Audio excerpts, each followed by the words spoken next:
मैं हूं William Hawkins, जिसने 1608 में भारत आके इन राजाओं को चालाकी से मूर्ख बनाकर ईस्ट इंडिया कंपनी की नींव रख दी। और मैं हूं जहांगीर, जो सबसे पहले अंग्रेजों के झांसे में आ गया और अपने साम्राज्य को लूटने का रास्ता खोल दिया। आइए, अब मैं आपको पूरी कहानी सुनाऊंगा। इस वीडियो को अंत तक जरूर देखें और चैनल को सब्सक्राइब करना न भूलें।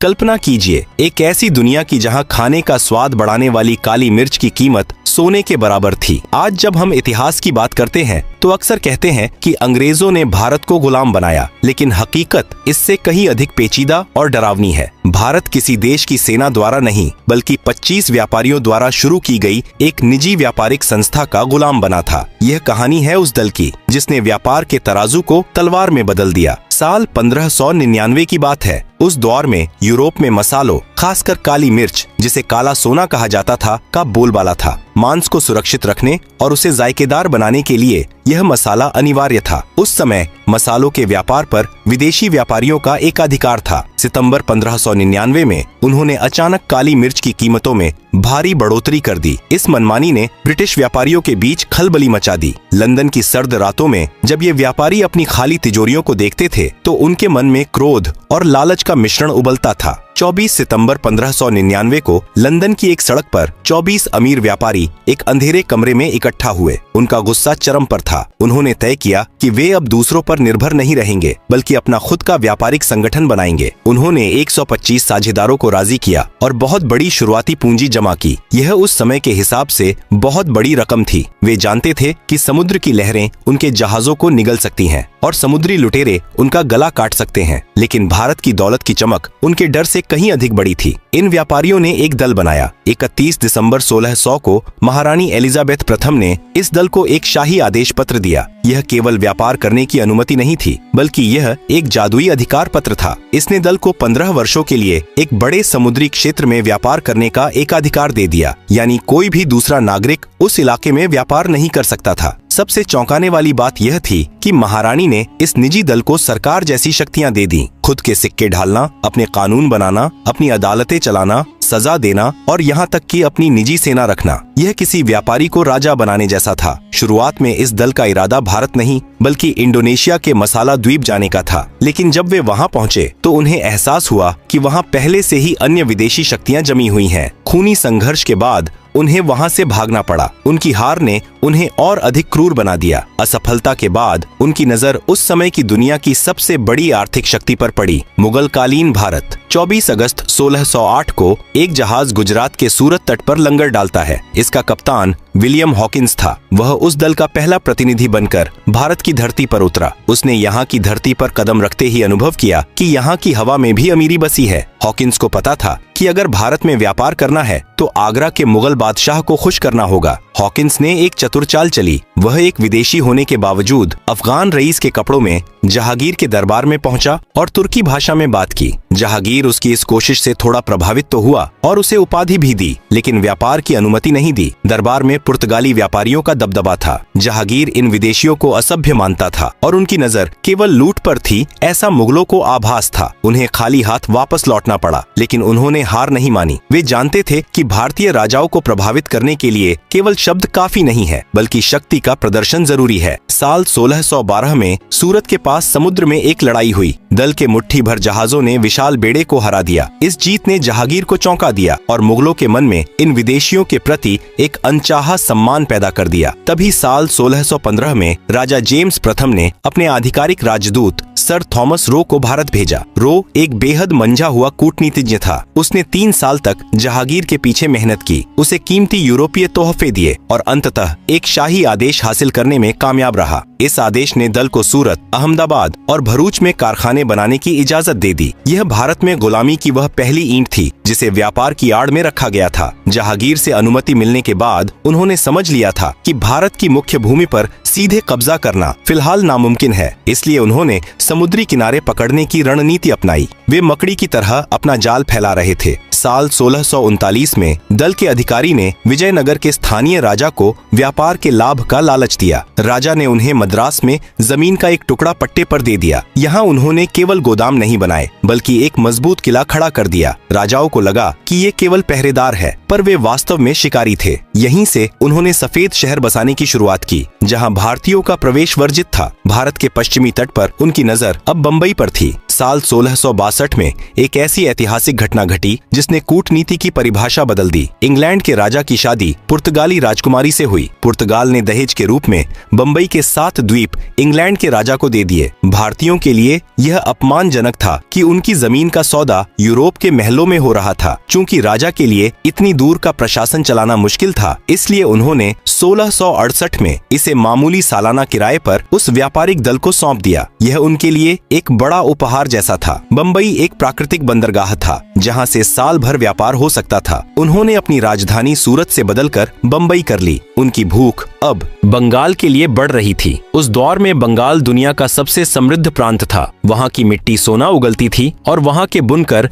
रेशम से जादू करते थे। ढाका की मलमल और रेशम पूरी दुनिया में मशहूर थे। अकेले बंगाल प्रांत पूरी दुनिया के उत्पादन का लगभग 12% हिस्सा पैदा करता था। उनके लिए बंगाल केवल एक बाजार नहीं बल्कि सोने की खदान था। उन्होंने बंगाल के नवाबों को रिश्वत और मुगलों को तोहफे देकर व्यापार की जगह बनाने की कोशिश शुरू की। उन्होंने गुप्त रूप से वहाँ के अधिकारियों को अपनी ओर करना शुरू किया। साल 1681 में दल का नया प्रधान बना। वह बेहद घमंडी और जल्दबाज था। उसने मुगलों को कमजोर समझने की गलती कर दी। जब बंगाल के सूबेदार ने दल पर कर बढ़ा दिया तो उसने युद्ध का ऐलान कर दिया। साल 1686 में उनकी सेना ने हमला किया, लेकिन औरंगजेब उस समय का सबसे शक्तिशाली बादशाह था। मुगल सेना ने उन्हें ऐसी धूल चटाई कि उन्हें बंगाल छोड़कर भागना पड़ा। मुगलों ने कारखानों को बंद कर दिया। उन्हें अपनी असलियत समझ आ गई कि तलवार से वे अब भी नहीं जीत सकते। दल के अधिकारियों को औरंगजेब के पैरों में गिरकर माफी मांगनी पड़ी। औरंगजेब ने भारी जुर्माना लेकर उन्हें इस शर्त पर वापस आने दिया कि वे भविष्य में ऐसी गलती नहीं करेंगे। पर यह केवल एक दिखावा था। वे अपनी सेना को और भी घातक बना रहे थे। साल 1707 में औरंगजेब की मौत के बाद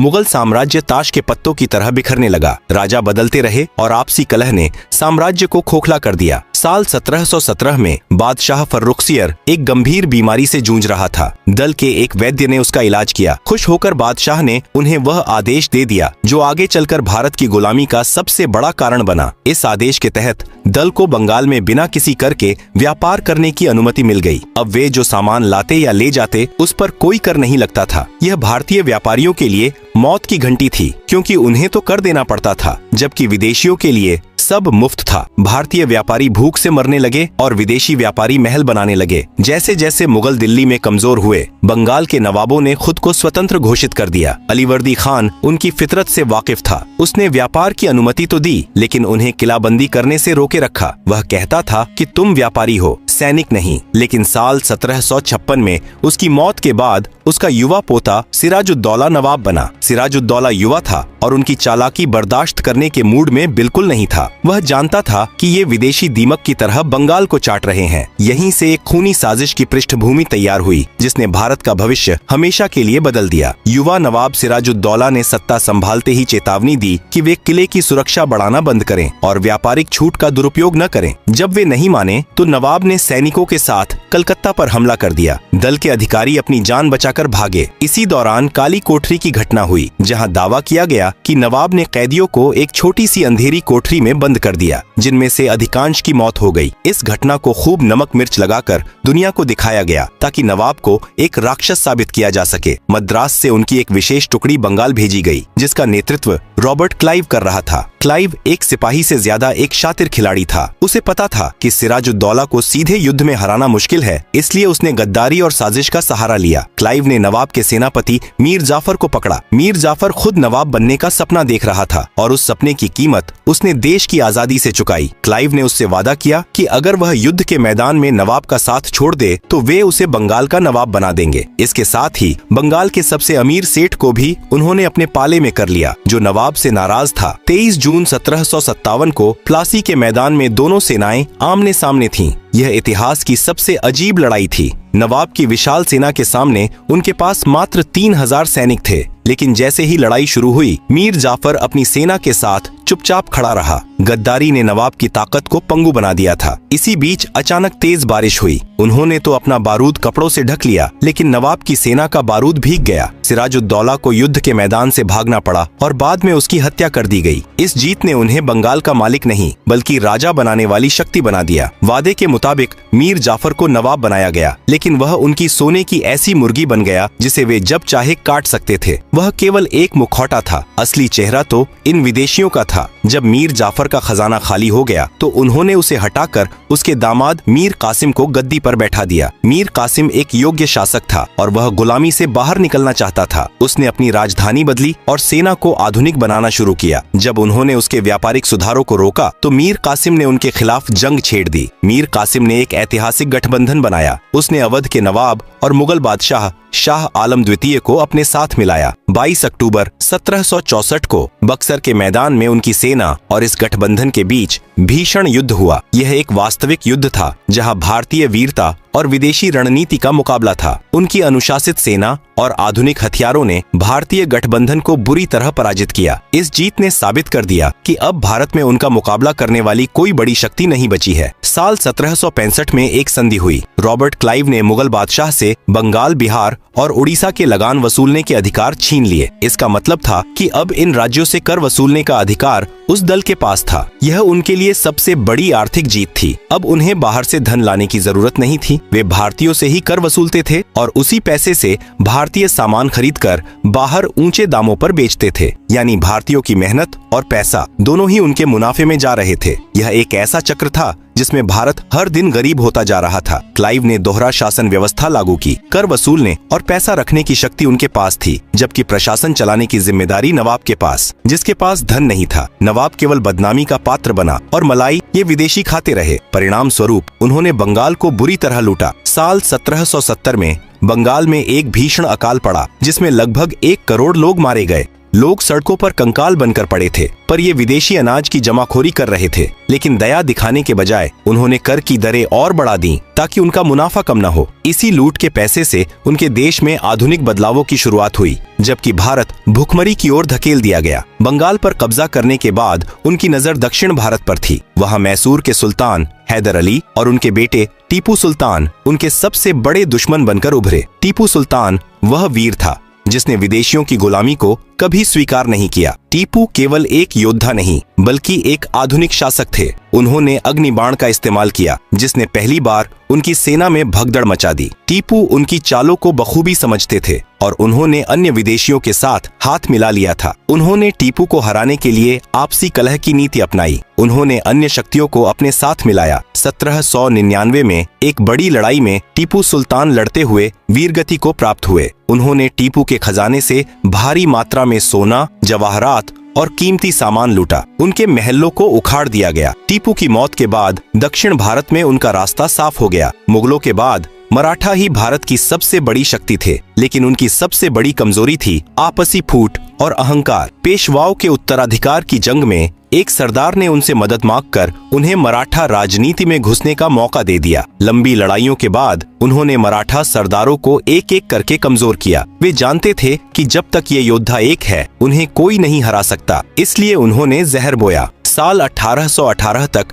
मराठा साम्राज्य का अंत हो गया और पेशवा को पेंशन देकर कानपुर के पास भेज दिया गया। साल 1848 में एक नया मुख्य अधिकारी बना। उसने हड़प नीति लागू की। नियम यह था कि यदि किसी भारतीय राजा का अपना सगा बेटा नहीं है तो वह किसी को गोद नहीं ले सकता और उसकी मृत्यु के बाद उसका राज्य उनके साम्राज्य का हिस्सा बन जाएगा। यह कानून नहीं बल्कि डकैती थी। इस अन्यायपूर्ण नियम के जरिए उन्होंने सतारा, नागपुर, उदयपुर और झांसी जैसे राज्यों को निगल लिया। यहाँ तक कि अवध को भी बहाना बनाकर छीन लिया गया। सालों की लूट, किसानों पर भारी लगान और राज्यों को छीनने की नीति ने भारतीयों के भीतर एक गुस्सा पैदा कर दिया था। इस गुस्से को हवा दी कारतूस की खबर ने, जिसमें गाय और सुअर की चर्बी का प्रयोग किया गया था। मंगल पांडे नाम के एक सैनिक ने विद्रोह शुरू कर दिया। उसने दिखाया कि भारतीय धर्म और सम्मान के लिए जान दे सकते हैं। विद्रोह का संकेत छपाती और लाल कमल के जरिए गुप्त रूप से देश भर में फैलने लगा। 10 मई 1857 को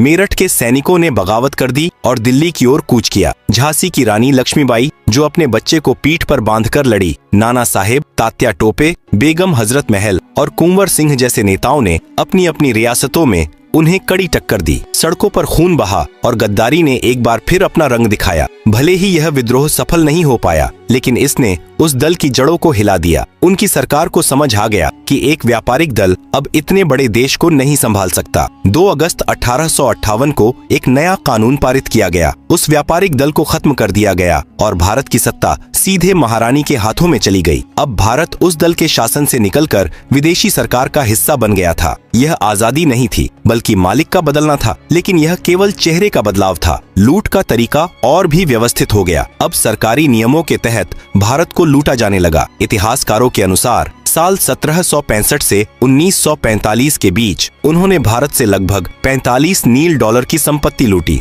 यह इतनी बड़ी रकम थी कि इससे कई छोटे देश खरीदे जा सकते थे। उन्होंने भारतीयों के ही कर के पैसे से भारत का सामान खरीदा और उसे अपने देश ले गए। इसी लूट के पैसे से उनका देश आज एक समृद्ध राष्ट्र बना हुआ है। भारत की वह मखमली धरती आज भी उन घावों के निशान लेकर खड़ी है। आज की विडंबना देखिए, जिस दल ने कभी पूरे भारत पर राज किया था और हमारे पूर्वजों का दमन किया था, उसे साल 2005 में एक भारतीय ने खरीद लिया। आज यह कंपनी चाय और अन्य सामान बेचती है और यह इतिहास का एक मधुर बदला माना जा सकता है। यह कहानी हमें याद दिलाती है कि एक व्यापारिक दल ने कैसे हमारी आपसी फूट और लालच का फायदा उठाकर हमें 200 साल की गुलामी में धकेल दिया। आज की चमक धमक वाली विदेशी अर्थव्यवस्थाएं भी उसी खून और पसीने की नींव पर खड़ी है। इतिहास केवल तारीखें और लड़ाइयां नहीं है, बल्कि यह वह आईना है जो हमें बताता है कि हम कहां चूके थे। भविष्य के लिए यह एक बड़ा सबक है कि सतर्कता, स्वाभिमान और एकता ही किसी भी राष्ट्र की असली सुरक्षा की गारंटी है।